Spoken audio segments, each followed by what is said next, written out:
Shut up and sit down.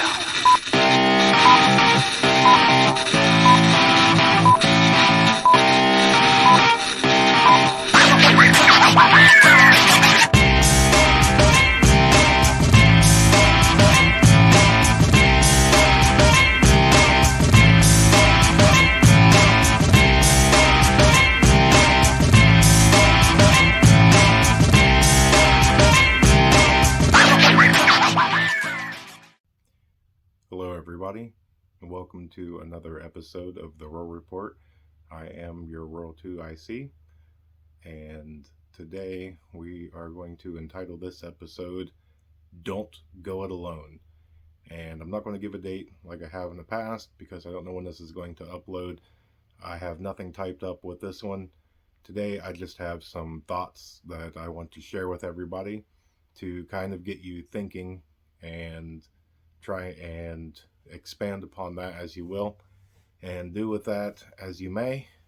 But when you do the title of Don't Go It Alone, I see a ton in the prepping community that likes to say that they have enough food, water, ammunition, medical supply, skill, talent, what have you, that they or their family can survive whatever's going to happen, alone or just there. And this is one of the things that I have to disagree with. If you think about things, and I know I'll get comments about this, and we're just going to use this as a thought experiment, but if you go through with a lot of what you do in your day-to-day activities, and this is going to be kind of a arguing semantics sort of thing, but there is literally nothing that you do that is 100% your own. And you'll get some of the people probably in the comments that's like, well, I can go to the bathroom by myself. Great. But who made the toilet? Who installed the toilet? Where'd the toilet paper come from? Did you make it? Where does it go once you flush it? That's a lot of people that you have to suddenly do that job yourself. Same thing. Why cook my own food? Okay. Well, maybe they go next step. Why grow my own food?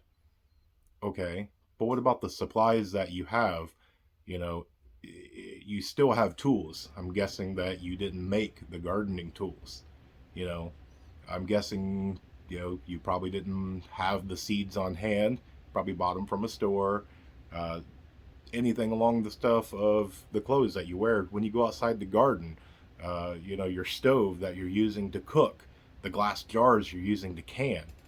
That is a lot of jobs that people have in an everyday society that you take for granted. Yeah, I can do it myself. That's great. Canning is great knowledge. Gardening is great knowledge to have. But you have to put in everything that goes into there that you didn't do yourself. And I want to do this as a thought experiment of seeing that society is fake. It is a veil over top of what is actually going on, that it is as fake or as pretend as the Tooth Fairy or the Easter Bunny or Santa Claus or anything like that. It's a made up figment, imaginative figure that you put out to make somebody feel better, and it's a happy time. But behind Santa Claus is, the single parent or the family that is struggling financially. They're not going to tell the child like, hey, we don't know how we're going to keep the lights on, or how we're going to do this, but Santa's coming. You will get something for Christmas. It's that veil that we're in. If you look at it in today's society, all the things that's going on in the world, you have this over here that is overseas, this over here that's in a country that's closer to us, this in your town or the town next over, something maybe in your community. But there's a lot going on, and you have to realize that with everything going on, you can't do this alone. I don't know anybody who is a plumber and a gardener and a brain surgeon and a mechanic, and there's too many jobs out there for one to do it. Plus, You have to have time to rest and sleep, go to the bathroom, cook, all that. That takes time away. What happens if you get sick? What happens if you get injured and you're by yourself? That's a lot to take on when you're talking about a survivability option. And that's where that term, it takes a community, really rings true. If you go back a few steps where I said that society is kind of a figment of imagination, you got to look at it as let's go with the scenario of your school or your work, and we'll take work in this exercise. If you take your place of employment, the average one has, let's say, an owner. Let's say you work for a small family-owned business. You have an owner, you have a GM, somebody kind of runs the facility. You have a couple of managers underneath there, of this department or that department, maybe some assistant managers. So let's say that there's 50 people total. Well, let's say that out of all those, there's 8, that are some sort of management. Well, that's a lot of employees. And if you look at it in the terms of government versus people that are non-government, like you and me, it doesn't take much to overwhelm the system. It's that whole give and take of society. The only reason that rule of law goes on is that society, which is us, give them the power to enforce the law. There's not enough teachers in a school building or in a classroom. What do they have now? 30, 35 students a classroom?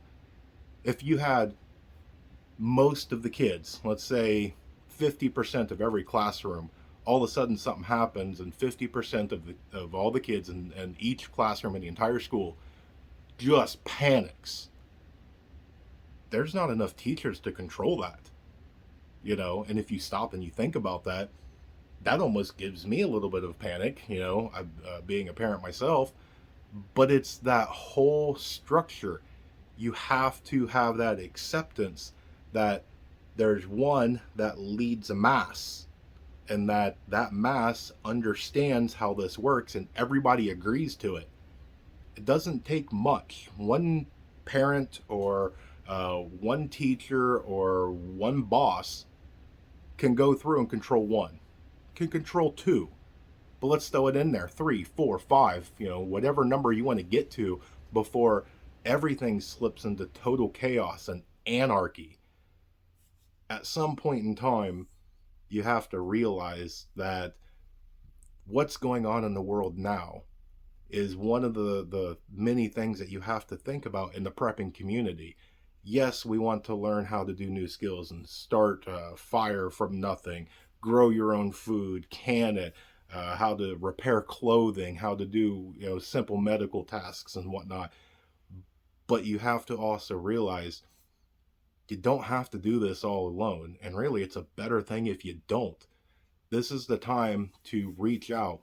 And sometimes the prepping community is not the best place to start to really do all this. There's a lot that the prepping community is growing, and there's so many new people. And if you're one of those, welcome, thank you for joining. But you should also take into consideration, take a drive and go look at farms, go look at your local farmers market, go to different types of events that are, parks and park rangers, people that know society on the outside and the nature point of everything and that aspect of life. Those people have a talent that are often overlooked. You see that question all the time of the big one hits and the balloon goes up, where do you go? And you see the same thing all the time of, well, you go to Walmart or Costco or whatever big box thing and you grab up this and that. And one of the things that if you stop and you look at, the library is probably a very good place. Most libraries are made in a stone or a brick structure. You have plenty of knowledge right there that EMP or whatever happens. Those books are going to be there for entertainment purposes, for knowledge purposes. You will be able to insulate, to burn, to do a lot of things with books. They probably have a restroom. They probably have vending machines, or, at least some way to have, an employee break center, a small refrigerator or whatnot. It's a nice little place that's often overlooked that people don't think about.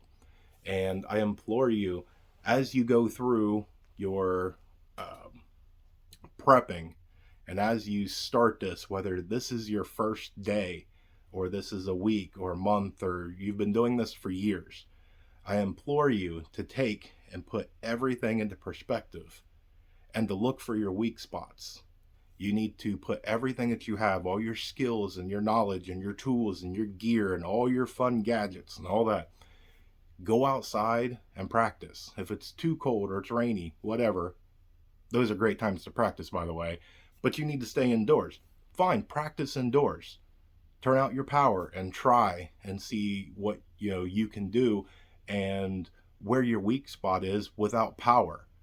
Run a drill where you sweep your house, so that way you know where the hiding spots are. If you're the person that has to do a game of hide and seek, you come in and you need to find somebody, you already know where the good hiding spots are to be able to look there immediately. You know how to navigate your house.